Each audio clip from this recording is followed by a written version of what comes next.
Hello दोस्तों। तो आज हम बात करेंगे द टुमारो वॉर मूवी के बारे में। तो चलिए शुरू करते हैं। तो मूवी स्टार्ट होती है 2051 से, जहां पर आधी से ज्यादा दुनिया तबाह हो चुकी है। फिर एंट्री होती है क्रिस प्रेट की, जो कि डैन फॉरेस्टर का रोल प्ले कर रहे हैं। और डैन आसमान में एक पोर्टल से सीधे नीचे गिरता है एक बिल्डिंग के स्विमिंग पूल में, और वहां से निकलकर वो अपने मिशन के लिए रेडी हो जाता है। फिर हम देखते हैं दिसंबर 2022 का सीन, और डैन किसी से फोन पर बात कर रहा होता है। और क्योंकि मंथ दिसंबर है तो क्रिसमस का माहौल है, और उनके घर पर भी पार्टी हो रही है। और वो अपने घर में जाकर अपनी बेटी से मिलता है, और वो अपनी बेटी और बीवी से बहुत प्यार करता है। लेकिन डैन अपनी वाइफ को बताता है कि उसे एक अर्जेंट काम आ जाने की वजह से वो इस पार्टी में नहीं रुक पाएगा, और वो अपनी वाइफ से वादा करता है कि वो जल्दी से जल्दी अपने घर वापस आएगा। फिर डैन घर से बाहर निकल जाता है, और उसके पास उसके बॉस का कॉल आता है, और उसका बॉस उसे बोलता है कि अब तुम्हें आने की कोई ज़रूरत नहीं है, क्योंकि हमें तुमसे ज़्यादा पढ़ा लिखा और तुमसे ज़्यादा एक्सपीरियंस वाला इंसान मिल चुका है। मैं आपको बता दूं कि डैन एक साइंटिस्ट है, और अब उसकी जगह किसी और ने ले ली है। और ये बात सुनकर डैन काफ़ी दुखी हो जाता है और चुपचाप अपने घर में चला जाता है। और उसकी बेटी और उसकी वाइफ समझ जाते हैं कि डैन के साथ कुछ ना कुछ तो हुआ है। फिर उसकी वाइफ और उसकी बेटी उसका मूड ठीक करने की कोशिश करते हैं, और दूसरी तरफ टीवी में फुटबॉल का मैच चल रहा होता है। फिर फुटबॉल मैच इंटरेस्टिंग हो जाता है, और सभी लोग टीवी देखने लगते हैं। और अचानक से टीवी के डिस्प्ले में कुछ खराबी आती है, और सभी लोग चौंक जाते हैं। फिर हम देखते हैं कि एक फुटबॉलर गोल करने ही वाला होता है कि तभी उसके सामने से एक पोर्टल खुलता है, और उसमें से बहुत सारे सोल्जर्स निकल कर आते हैं। और वो सोल्जर्स सभी को बताते हैं कि हम फ्यूचर से आए हैं, और हम फ्यूचर में जंग लड़ रहे हैं, और ये दुनिया 30 साल में खत्म हो जाएगी, और हम इस जंग को हारने वाले हैं, इसलिए हमें तुम सभी लोगों की मदद चाहिए। फिर हमें 12 महीने बाद की कहानी दिखाई जाती है, जहाँ पर उस सोल्जर की बात मानकर आधे से ज्यादा सोल्जर्स को फ्यूचर में भेज दिया जाता है, और उन सभी की मौत हो जाती है। और अब क्योंकि आधे से ज्यादा सोल्जर्स मर चुके हैं, इसलिए वो आम आदमी को जंग के लिए तैयार करने लगते हैं। फिर हम अगले सीन में डैन को देखते हैं, जो कि एक स्कूल में साइंस पढ़ाता है, और डैन सभी को पढ़ा रहा होता है, और सभी बच्चों के मुंह लटके होते हैं। तो डैन उनसे पूछता है कि आप ही बताओ कि हम क्या पढ़ें। तो उनमें से एक लड़का हाथ खड़ा करता है, जिसका नाम मार्टिन होता है। और मार्टिन हमेशा ज्वालामुखी के बारे में सवाल पूछता है, इसलिए डैन उसे इग्नोर करने की कोशिश करता है। मार्टिन ज्वालामुखी के बारे में सब कुछ जानता है, बल्कि वो एक एक्सपर्ट है। तभी डैन के पास एक अलर्ट मैसेज आता है, और डैन के पास जो मैसेज आया था वो कुछ सोल्जर्स का था, और वो सोल्जर्स लोगों को फ्यूचर में भेजते हैं। और अब डैन को भी उन लोगों ने बुलाया है, और डैन से कुछ पर्सनल क्वेश्चन पूछने के बाद वो उसके कपड़े उतरवाते हैं, और उसे एक चेयर पर बिठाकर एक मशीन में उसका हाथ डलवाते हैं। वो मशीन लोगों की डेथ का पता लगाती है कि वो कब मरेंगे। तो उन सोल्जर्स को पता चलता है कि डैन 2030 में मर जाएगा। और डैन की मौत का पता लगाने के बाद वो एक डिवाइस डैन के हाथों में लगा देते हैं, जिससे लोगों को फ्यूचर में भेजा जाता है, और वो इस डिवाइस को जंप बैंड कहते हैं। और वो डैन से कहते हैं कि अगर तुमने इस डिवाइस के साथ छेड़छाड़ की या फिर भागने की कोशिश की, तो हम इस डिवाइस से तुम्हें ट्रेस कर सकते हैं, जिसकी वजह से तुम्हें सजा भी हो सकती है। और वो सैनिक डैन से कहते हैं कि तुम अपने सारे काम खत्म कर लो, तुम्हारे पास सिर्फ 24 घंटे हैं। 24 घंटे के बाद तुम्हारी ट्रेनिंग चालू होगी फ्यूचर में जाने के लिए। फिर अगले सीन में डैन की वाइफ को दिखाया जाता है, जो कि उन लोगों से बात कर रही होती है जो कि फ्यूचर में जंग पर जाते हैं। तभी वहां पर डैन आ जाता है, और डैन उसे डिवाइस के बारे में बताता है, और ये देखकर डैन की वाइफ शॉक हो जाती है, और वो उसे बाहर लेकर आती है। डैन की वाइफ उससे कहती है कि तुम इस डिवाइस को निकलवा लो, हम लोग बहुत दूर भाग जाएंगे। लेकिन डैन उससे कहता है कि इससे निकलवाना बहुत ज्यादा मुश्किल है। तो डैन की वाइफ उससे कहती है कि तुम्हें पता है कि तुम्हें किसके पास जाना है। फिर डैन पहुंच जाता है उस डिवाइस को निकलवाने के लिए, और अभी जो बूढ़ा इंसान दिखाई दे रहा है वो डैन का डैड है। और डैन के डैड पायलट हैं, और वो ऐसे ही प्लेन वगैरह को सुधारते हैं, और इन डिवाइसों को भी निकालने का काम करते हैं। डैन अपने डैड से नफरत करता है, क्योंकि उसकी मॉम को डैन के डैड ने छोड़ दिया था, और डैन के डैड यहाँ पर छुपकर काम करते हैं, जो कि इलीगल है। और डैन के डैड के साथ जब डैन उल्टे सीधे बातें करने लगता है, तो डैन के डैड को लगता है कि वो वहां पर जासूसी करने आया है। तो डैन के डैड उस पर शराब फेंक देते हैं, और उस डिवाइस को नहीं निकालते। और ये देखकर डैन उन्हें बहुत बुरा भला सुनाता है। फिर अगले सीन में डैन और उसकी वाइफ को दिखाया जाता है, जहां डैन उसकी वाइफ से कहता है कि वो इस डिवाइस को नहीं निकलवा पाएगा, और अब उसे इस जंग पर जाना ही पड़ेगा। फिर वो अपनी बेटी के पास जाता है, और उससे कहता है कि मुझे एक हफ्ते के लिए बाहर जाना पड़ेगा किसी काम से। लेकिन उसकी बेटी समझदार है, और वो समझ जाती है कि वो जंग पर जा रहा है। तो वो बोल देती है कि आप जंग पर जा रहे हैं। तो डैन कहता है हाँ, मैं जंग पर जा रहा हूँ, और मैं तुमसे बहुत प्यार करता हूँ। और ये कहकर तरफ वो चला जाता है। और अब डेन आ चुका है एक हफ्ते की ट्रेनिंग पर, जहां ट्रेनिंग होने के बाद उसे फ्यूचर में जंग के लिए भेजा जाएगा। और यहाँ पर उसकी मुलाकात होती है चार्ली से। और फिर जब टीम अनाउंस होती है तो पता चलता है कि डेन और चार्ली एक ही टीम में हैं। फिर अगले सीन में एक और बंदे को दिखाया जाता है जिसका नाम होता है डोरियन। डोरियन फ्यूचर की जंग में 2 बार जा चुका है और वापस भी आ चुका है। फिर ट्रेनिंग के दौरान सभी को बताया जाता है कि सभी लोग 7 दिन के लिए जंग पर जाएंगे और सभी के हाथों पर जो डिवाइस है उसमें टाइमर सेट रहेगा 7 दिनों का। और फिर वो उन्हें बताते हैं कि जंप लिंक एक ब्रिज की तरह काम करता है जिसे डीप वेल कहते हैं। फिर हम देखते हैं कि डेन और चार्ली बात कर रहे होते हैं कि तभी अचानक से एक इमरजेंसी अलार्म बजता है और वो अलार्म होता है उन्हें फ्यूचर की जंग में भेजने के लिए। अभी उन लोगों की ट्रेनिंग पूरी नहीं हुई है, लेकिन फ्यूचर की जंग में हालात बिगड़ चुके हैं और इसीलिए उन्हें जाना पड़ता है। फिर सभी लोगों को फ्यूचर की जंग में भेज दिया जाता है, जहां पर वही सीन दिखाया जाता है जो हमने मूवी की स्टार्टिंग में देखा था। लेकिन यहाँ पर कुछ गड़बड़ होने की वजह से बहुत सारे लोग मर जाते हैं। और फिर डेन के पास एक कॉल आता है एक कर्नल का, जो कि फ्यूचर में ही होती है। और कर्नल डेन से कहती है कि अब इस टीम को तुम ही लीड करोगे।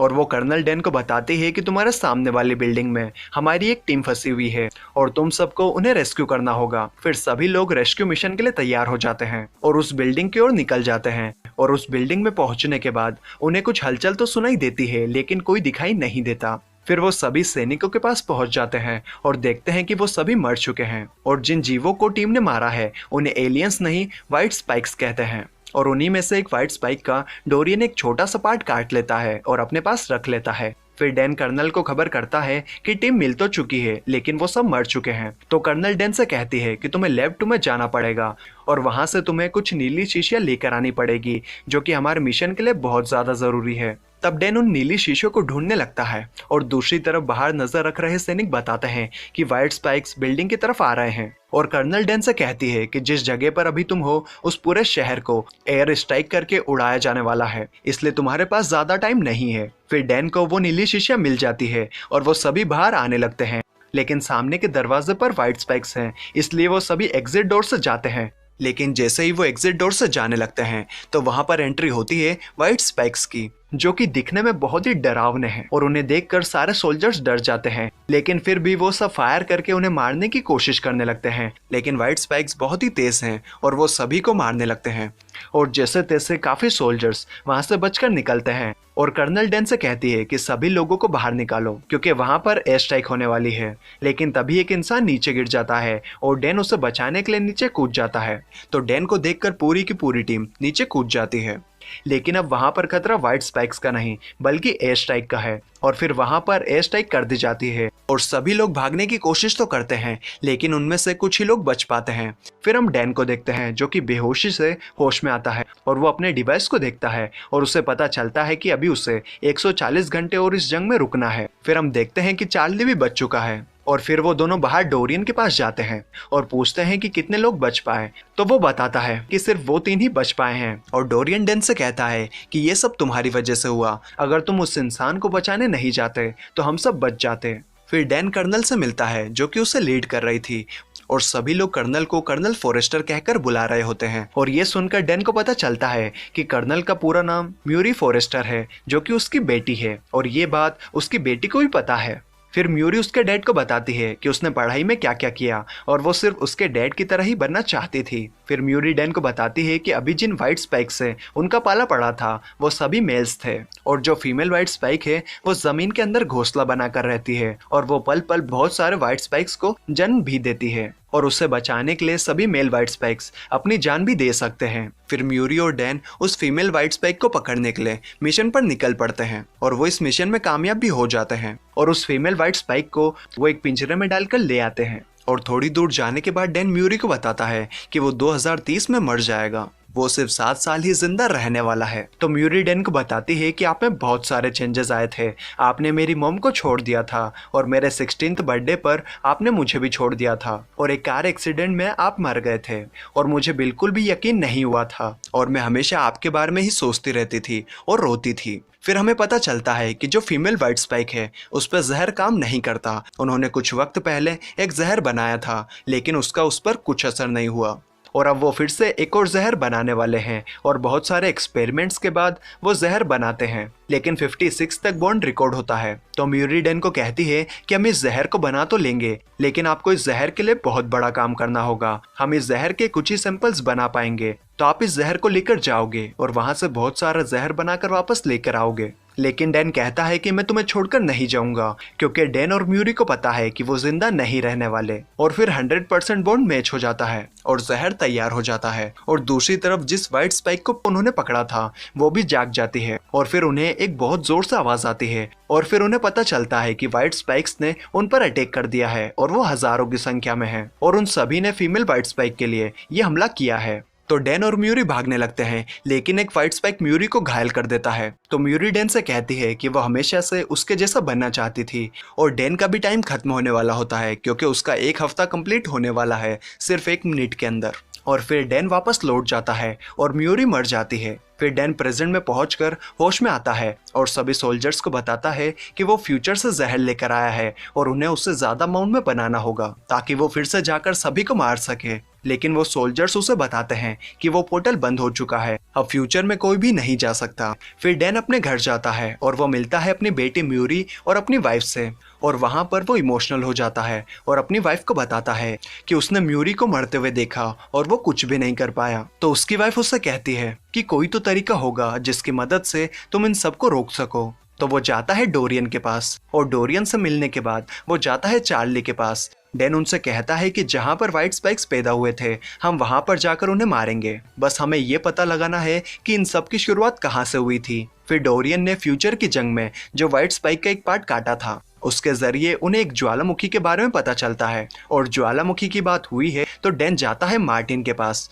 मार्टिन वही बच्चा है जो डैन से उसकी क्लास में हमेशा ज्वालामुखी के बारे में सवाल पूछता था। मार्टिन उन्हें बताता है कि रूस में ज्वालामुखी के पास कुछ राख मिली है और वहीं पर व्हाइट स्पाइक्स के होने की पूरी संभावना है। तो वो रूस जाने के लिए कुछ बड़े ऑफिसर से परमिशन लेने लगते हैं, लेकिन वो ऑफिसर्स मना कर देते हैं। तो डैन जाता है अपने डैड के पास और उनसे कहता है कि हमें एक प्लेन और एक पायलट की जरूरत है क्योंकि हमें रूस जाना है। फिर वो सभी रूस के लिए निकल जाते हैं और वहां पर पहुंच जाते हैं जहां पर राख मिली थी और कुछ टेस्टिंग के बाद उन्हें पता चलता है कि व्हाइट स्पाइक्स वहीं पर है और वो उस जगह को ब्लास्ट कर देते हैं और ब्लास्ट करने के बाद वो अंदर जाते हैं और उन्हें पता चलता है कि व्हाइट स्पाइक्स वहीं पर पैदा हुए थे और वो जहर निकाल कर बारी बारी सभी के अंदर डालने लगते हैं और जहर की मदद से बहुत सारे व्हाइट स्पाइक्स को मार दिया जाता है। लेकिन बहुत सारे व्हाइट स्पाइक्स जाग जाते हैं और वो सभी पर अटैक कर देते हैं और इतने सारे व्हाइट स्पाइक्स को मारना उनके लिए नामुमकिन था और अगर वो कहीं बाहर भाग जाते तो ये मिशन फेल हो जाता और वही आफत फिर से आ जाती।